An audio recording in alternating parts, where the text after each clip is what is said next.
Assalamualaikum warahmatullahi wabarakatuh. Selamat pagi Bu Anu dan teman-teman. Saya Muhammad Fahlan Yusdawan akan melakukan presentasi mengenai sistem identifikasi literasi beras panen wangi berbasis citra spektral dengan pemodelan konvolusional neural network.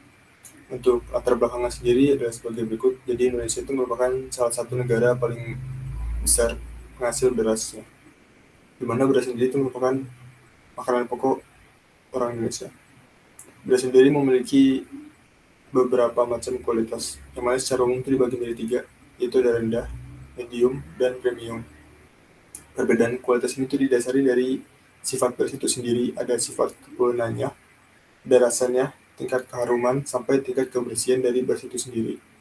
Yang perbedaan kualitas beras ini tuh mendorong beberapa orang nakal untuk melakukan tindak pemalsuan, yang mana pemalsuan yang sudah cukup sering terjadi itu adalah pengoplosan. Pengoplosan sendiri itu merupakan tindak pencampuran dua varietas beras yang berbeda kualitas, misal premium dan kualitas rendah, dicampur kemudian dijual dengan harga yang sama dengan kualitas premium murni. Nah, tentu saja hal ini bisa merugikan si pembelinya.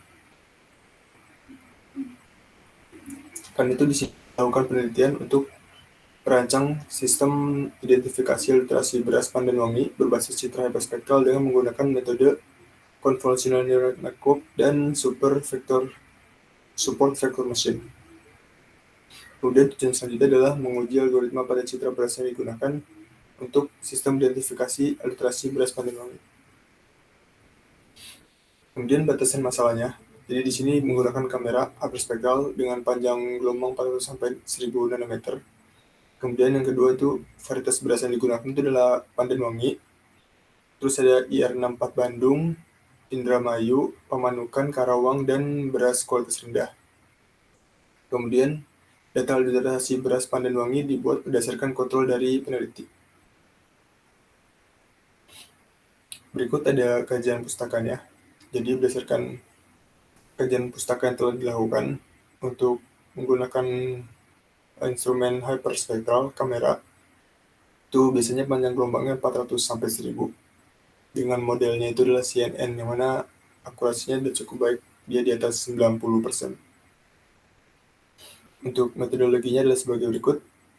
Diawali dengan studi awal, ada kajian permasalahan pustaka dan ada diskusi. Kemudian tahap perancangan, baik perancangan perangkat keras dan algoritma. Kemudian ada tahap eksperimen dan pengambilan data, kemudian ada analisis dan evaluasi, dan terakhir adalah penulisan skripsinya.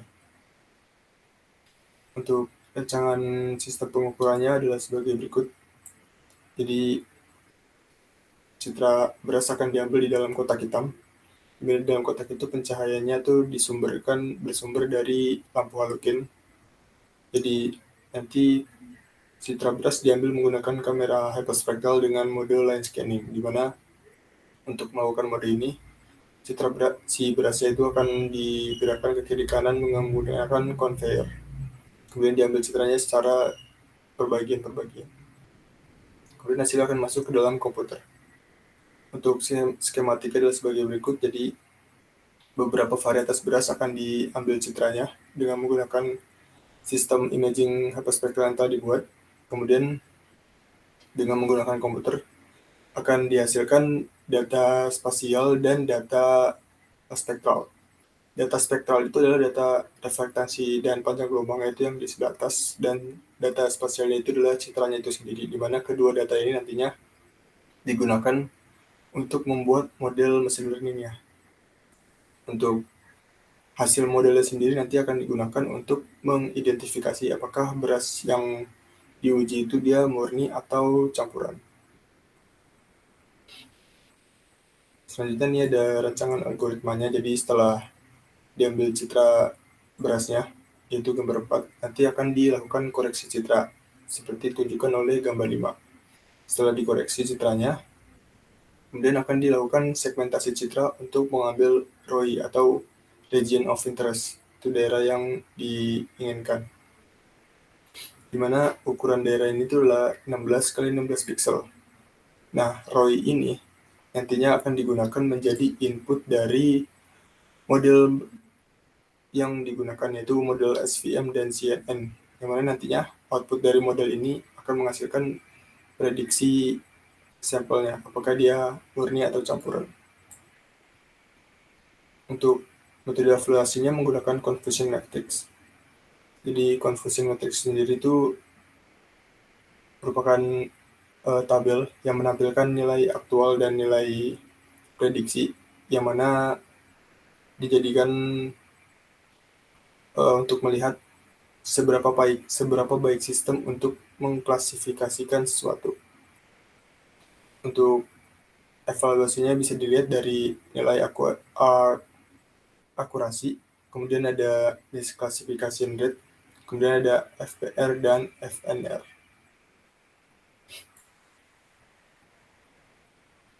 Selanjutnya adalah hasil spektralnya.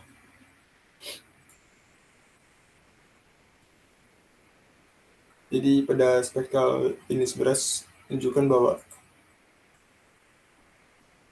setiap jenis beras itu memiliki reflektasi yang berbeda-beda, di mana reflektasi tertinggi itu didapatkan oleh si pandan wangi, yaitu warna kuning, sedangkan reflektasi terendah itu terjadi pada jenis kualitas rendah, yaitu yang grafiknya berwarna hitam. Untuk ini spektral dari beras yang sudah dicampur. Jadi dari sini terlihat bahwa campuran antara pandan wangi dan premium itu hasil reflektasinya tidak begitu rendah, jadi dia cukup tinggi yang biru muda. Sedangkan ketika beras pandan wangi dicampur dengan yang kualitas rendah, nilai reflektansinya menjadi turun, jadi cukup rendah, yaitu berwarna hitam.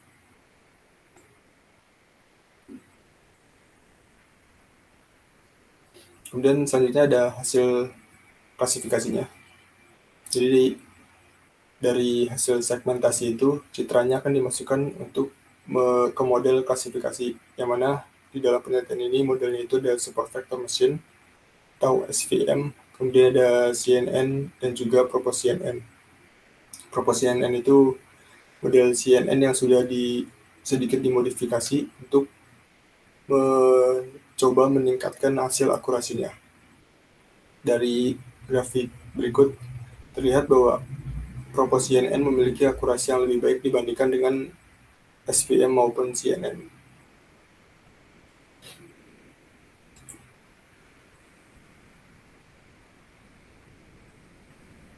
Untuk kesimpulannya, sehingga sistem identifikasi literasi beras pandan wangi dan beras pencampur lainnya berbasis setelah hiperspektral terbukti dapat dibuat, di mana sistem ini benar-benar dapat melakukan klasifikasi antara beras yang murni dengan beras yang sudah dioplos.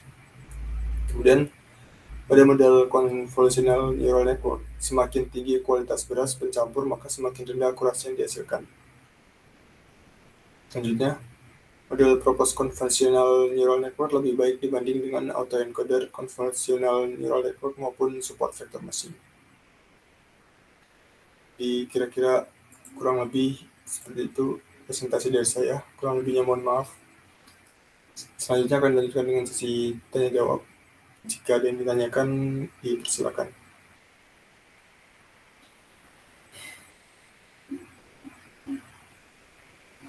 Baik, terima kasih atas pertanyaannya. Saya sedikit ulangi pertanyaannya. Jadi si penanya meminta penjelasan lebih jauh mengenai metode evaluasinya, di mana di sini metode evaluasinya ada akurasi, misclassification rate, dan FPR dan FNR.